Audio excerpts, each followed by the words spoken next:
Hello everyone, Loremaster of Sotek here, just making a video about today's big reveals, which of course is that Papa Nurgle is full on the march. We're not wasting any time. So let's check out the Nurgle faction's mechanics for Total War Warhammer 3. And I gotta say, I'm liking the look of all this Nurgle goodness. I mean, look at this demon! This must be the Exalted Greater Demon.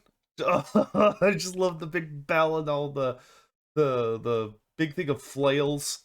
Delightful. Alright, so it says, Double trouble, toil and trouble. What marvelous creations will be pulled from the plague cauldron today? I was really hoping they'd keep that rhyme scheme going. Alright, so they talked about Nurgle mechanics are all about infection, decay, and disease. Also rebirth. So Nurgle has a very different system than most other people. So without further ado, let's hop into it. And of course, a reminder that Kugoth Plaguefather will have a specific mechanic page to be revealed later on. So keep in mind that these are Nurgle mechanics, and then at the bottom will be the Demons of Nurgle mechanics, but then Kugoth, of course, will have stuff for his own faction. Alright, so first is Death and Rebirth. So here we can see the very, very unique building tree for Nergal. So each of these rings is a building, which is just crazy. Alright, so Nergal does not spread akin to a normal faction. There are no laborers building great monuments to their gods, which I think is poking at either I don't know if that's poking at Slaanesh or if that's poking to... I think that's poking at the Wars of Chaos Undivided.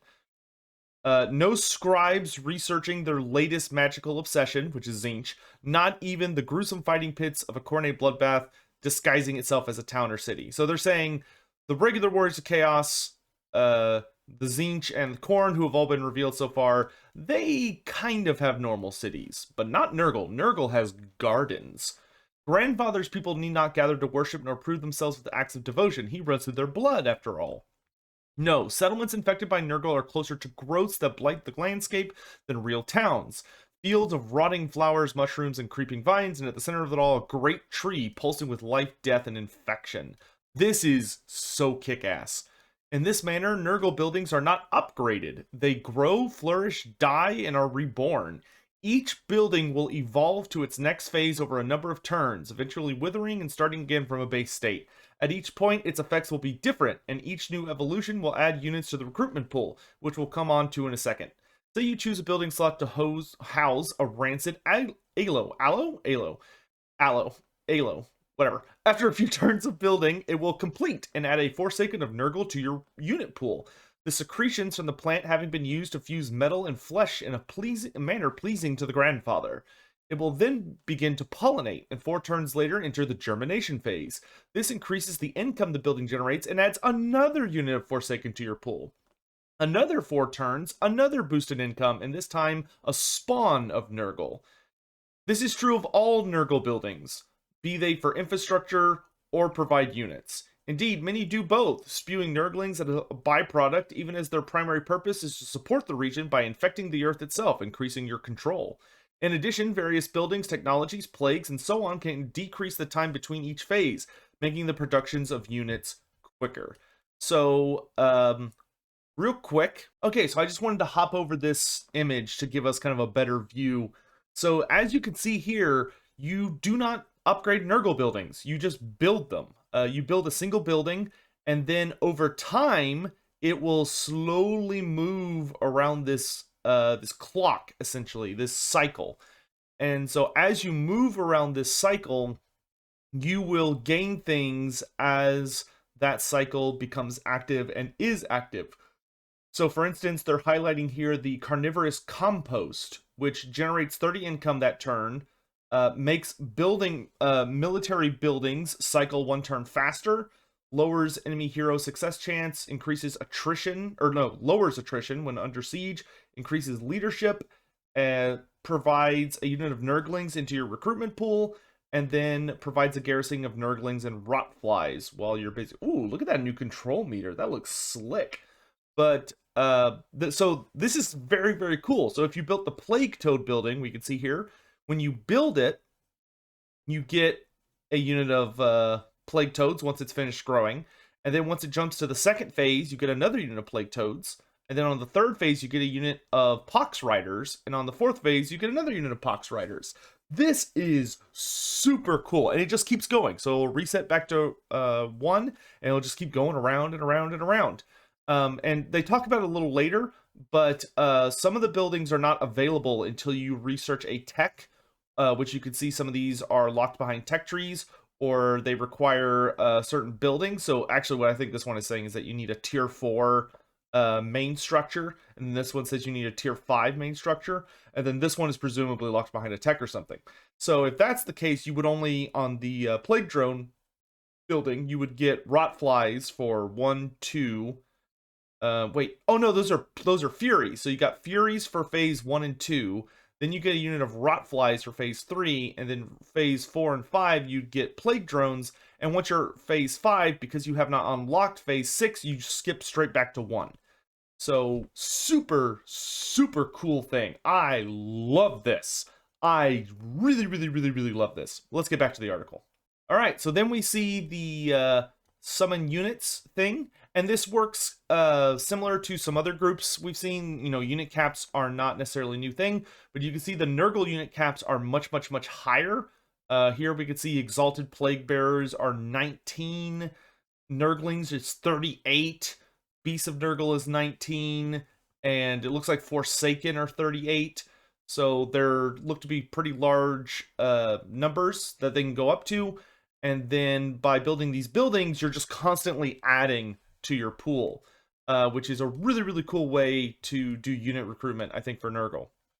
On that topic, Nergal does not recruit units in the standard way. Rather than waiting several turns for a regiment to become ready to fight, groups of demons are summoned directly to an army rearing to go.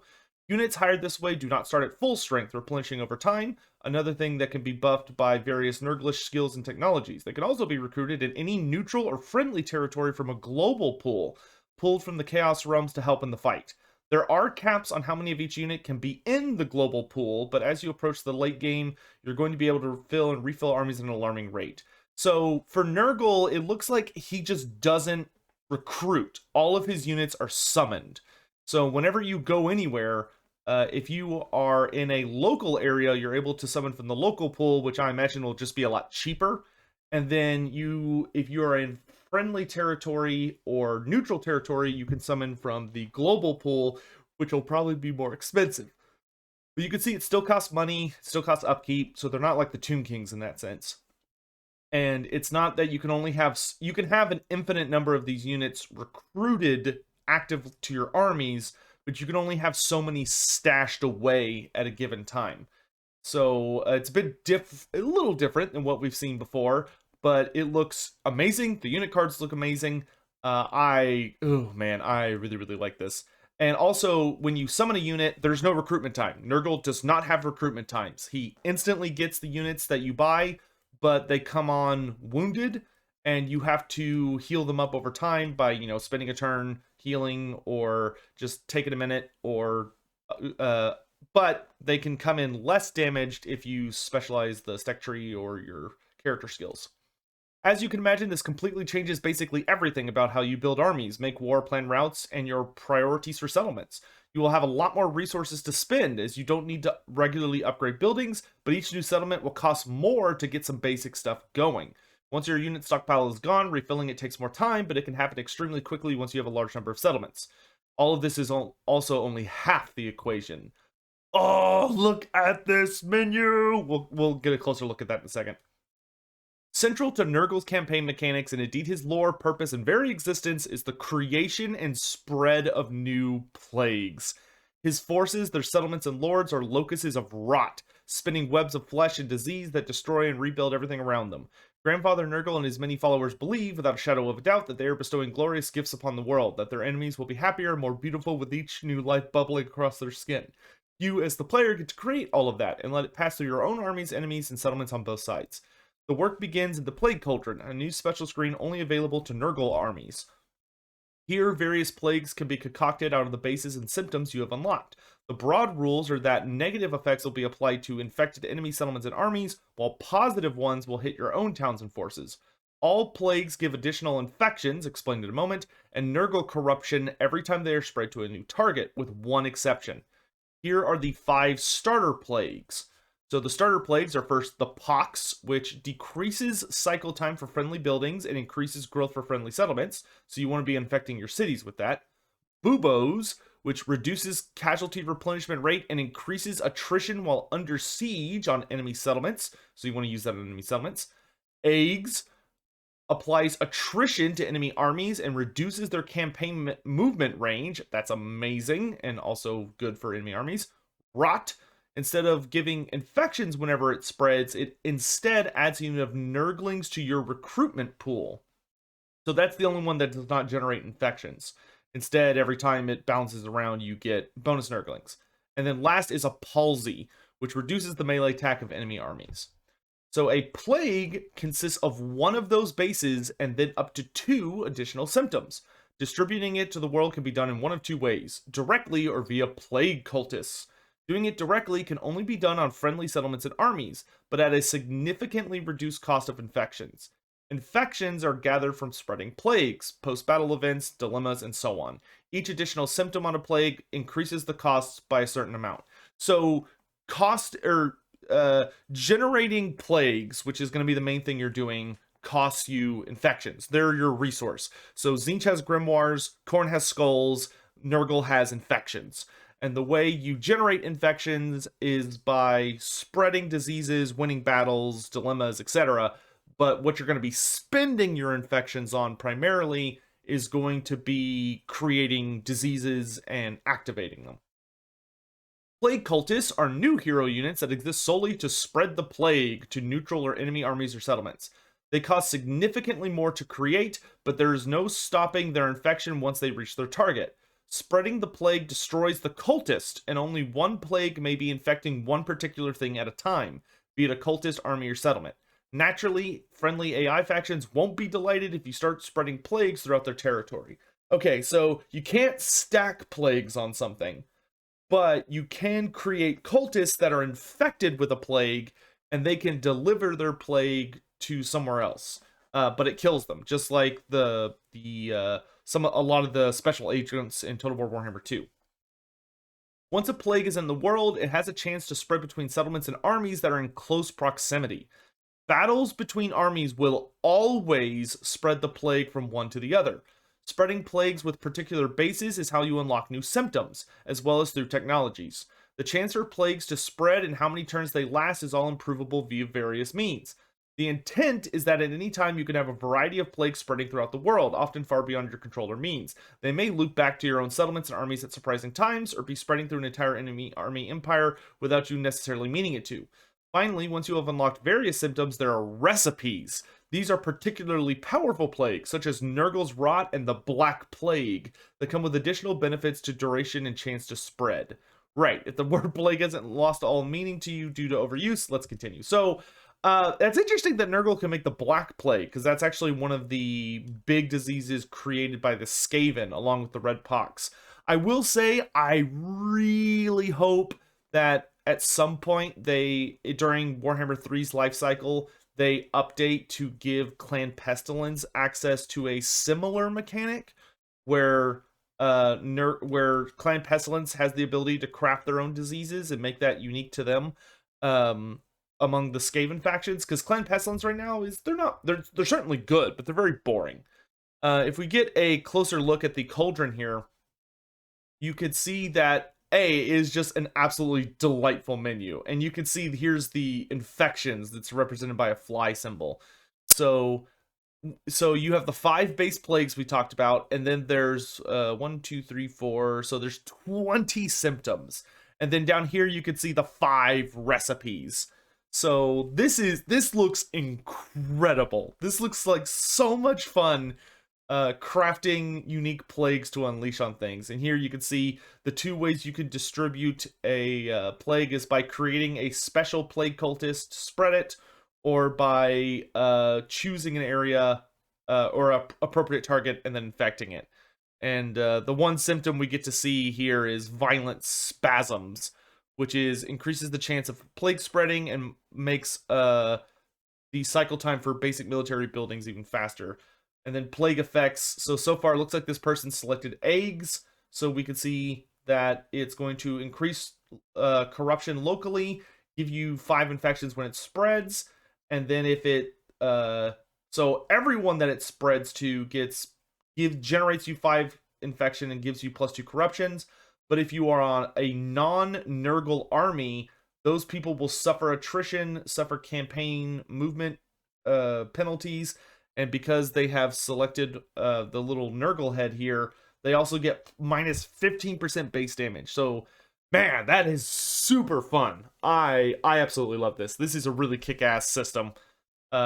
This is a really kick-ass system. Well done. Absolutely well done. All right, and we're back. So remember that when we get to the unholy manifestations and cults, these are only available to the demons. So if you're playing, presumably Festus the Leech Lord will be coming along at some point, along with maybe other guys. But if you're playing as the Warriors of Nergal, you will not have access to the unholy manifestations and cults. Those are only for the demonic characters. So as with our other demon factions, Nergal has access to the unholy manifestations and cult mechanics. Quick refresher, unholy manifestations are special actions unlocked by having a certain level of global corruption for your chaos god, while cults are special building slots unlocked in other faction settlements by having high corruption there. So Nergal's global abilities that he can activate on a cooldown timer once you've unlocked enough corruption are the following. Pestilent Growth you get from the start. Choose an army and they get plus 20% replenishment rate boost to an army for 2 turns while disabling their movement. So they can't go anywhere, but they will have crazy additional replenishment on top of all the other buffs they're going to have. So Nurgle's got mega heals. Blessing of Nurgle, once you have 1,000 global corruption, you can increase the chance of plague spreading in a local province by 30% for 3 turns, but disables campaign movement. Okay, so you pick an army that is in a province, and it gives a plus 30% chance to spreading plagues. That can be really good in several circumstances, because either you can throw an army into enemy territory and use this on them to just spread a plague you know is going to cause a lot of damage or really debuff their stats, so then you could just go start punching them in the face. Or you could create like a one-man, like just a lord, just recruit a lord, put him in a friendly province where you want to make a beneficial plague, and use this on him while you've got a plague going around that buffs your settlements, and he's basically just kind of like a super buff for all of your territory, which is really, really cool. Exponential Growth, once you have 2,000 global corruption, you can pick a province and increase its growth by 200 and decrease recruitment costs by 20% for a target army for 3 turns. So once again, that's going to be really good if you're building a new army because of that 20% off recruitment costs. And of course, this one you'll probably, if you should be using it every single time it's off cooldown, just recruit a lord in a province where you need more growth and just spam it on that guy if you don't have a recruitment thing going on. And then last is Nergal's Visitation, which costs 3,000 global corruption and says after 3 turns, gives a random plague to every army and settlement in the same province as the target army. Disables campaign movement while it charges. So you have to sit for 3 turns, and this one's way more random than the other ones. Korn's is that he sits for a while and just like outright destroys a settlement. I forget what Tzeentch does. But so this one, like, you don't know what you're going to get. Like, obviously, it's going to be good for your guys and bad for the enemy, but you won't know the specifics until it happens. But it's a really, really good way to just get, like, a ton of infections, because you're creating, like, a bunch of new diseases. Note that both growth and replenishment are particularly useful to Nurgle, as their main buildings are the only ones that require upgrades and control how far their other buildings go into their respective loops. Naturally, replenishment helps newly recruited units get up to strength quickly. It could also reprioritize your Lord's skill tree choices, for example. Also, all these manifestations are improved if Nurgle is in Ascendancy in the Great Game, which, just a reminder that Ascendancy is weighted based, well, now they're kind of actually telling us what Ascendancy does, but Ascendancy is weighted based on the number of settlements, armies, and amount of favor gathered by all the factions dedicated to that god. It can switch between any of the 4 when it changes, but the better you and your godly allies are doing, the more likely you are to be in Ascendancy. So not only is Ascendancy determined by your actions, but it's also determined by the actions of all of the other factions that share your god. So all of Nergal is working towards Nergal. All of Tzeentch is working towards Tzeentch, etc. which is really cool. So the interesting thing is that the manifestations and cults are only available to the demons, but I wonder if when hopefully we get to see the warriors dedicated to specific gods, if they will also contribute to ascendancy or not. Then they talk about plagues. So the plagues for Nergal basically are just about giving you infections. If you generate a shelter, it's just a flat 25 infections per turn. If you build a refuge, you get 40 infections per turn, but only if the growth in that region is at least 200 or more per turn. So you really want to send this into a place where you see the AI like doing lots of growth buildings, because you could just take advantage of them trying to have explosive growth, which I think is really, really cool. A hospice gives you 40 infections per turn if a lord is present. Doesn't matter who the lord is. It can be an enemy lord or it can be your lord, but as long as there is a lord in the area, then you get 40 infections per turn, which is really solid if the AI is like defending with a bunch of armies in that area. And then a colony destroys the cult, but will immediately grant a random plague to the settlement, which can be really, really strong, especially if it's somewhere far away.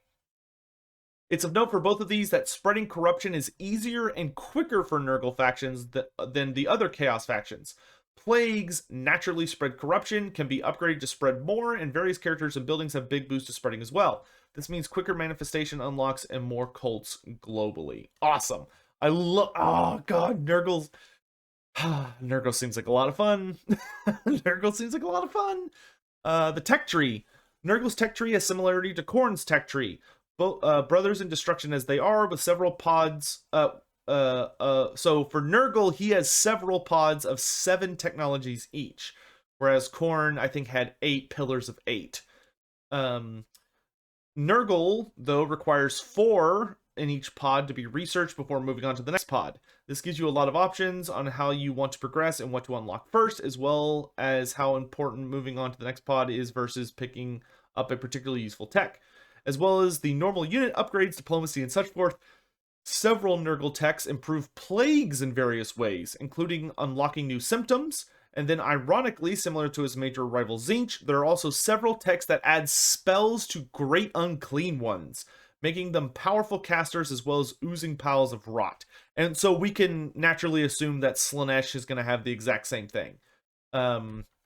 Where if you're playing as any of the gods but Khorne, then the tech tree allows you to unlock spells for your basic greater demons. On the note of spells and magical abilities, Nergal has access to various army abilities. These are unlocked through technology and are charged in battle based on how much damage your units are taking. So Nergal's all about that tank. Each also has the chain property, meaning that it will target a specific unit, then spread to nearby units, rather than targeting an area. Oh, that's so cool! Man, I really hope that means they can go back and rework some of the Warhammer 1 and 2 abilities to have chain as a property. Like, the Skaven Plague spell should be a chain ability. Like, that was the whole point of that spell, is that it would chain around the battlefield. So I really hope they go back and use that a bit. This can be powerful or a drawback, depending on how you use it, but it certainly fits the theme of contagion spreading through both armies in real time. Also of note is the big variation between research times depending on the strength of various techs. Moving between each pod could take a significantly different amount of time depending on which techs you go for. Experiment! Such is the joy of Nergal. I gotta say, Nergal looks absolutely incredible. Like, Nergal looks like a blast. He's got a lot of really fun systems. Like, Tzeentch, I still feel, is probably the most powerful when it comes to if you're just wanting to cheese the game as hard as possible. But Nergal just looks like an obscene amount of fun. Of course, I still got to go back and look at, like, the ogres and everything. But this will pretty much be it for today's video. I thank you all really much for joining me. I apologize, things are a little chaotic right now. I have literally been up all night for ever since I got back from Scotland. I've pretty much been up every night painting my night haunts, trying to get them ready for the tournament, because I did a really bad job of, you know, making good decisions. So I'm nearly done. The only thing I have left to paint is one of my big characters, because I use like a really simple paint scheme on a bunch of my other ones. But, or well, the ones I had not painted yet. Thankfully, I had a little over half my army painted. But anyway, you don't care. So thank you all so much for watching. Just a quick reminder to keep an eye out here on the YouTube channel. And if you're not following me on Twitter, maybe over there as well. Because since I will be down in Austin, I would love to have the opportunity to meet a bunch of folks. I think a decent amount of the community is down in Austin. So if you're going to the tournament or you just happen to live in and around Austin, keep an eye out, because I would love to catch dinner with everybody on certain nights and have a good time. So hopefully you all are taking care of yourselves and having an excellent time. You know, while Nergal is awesome in game, make sure to keep him away from you in real life. And I'll see you guys next time. Thanks so much for watching. Bye.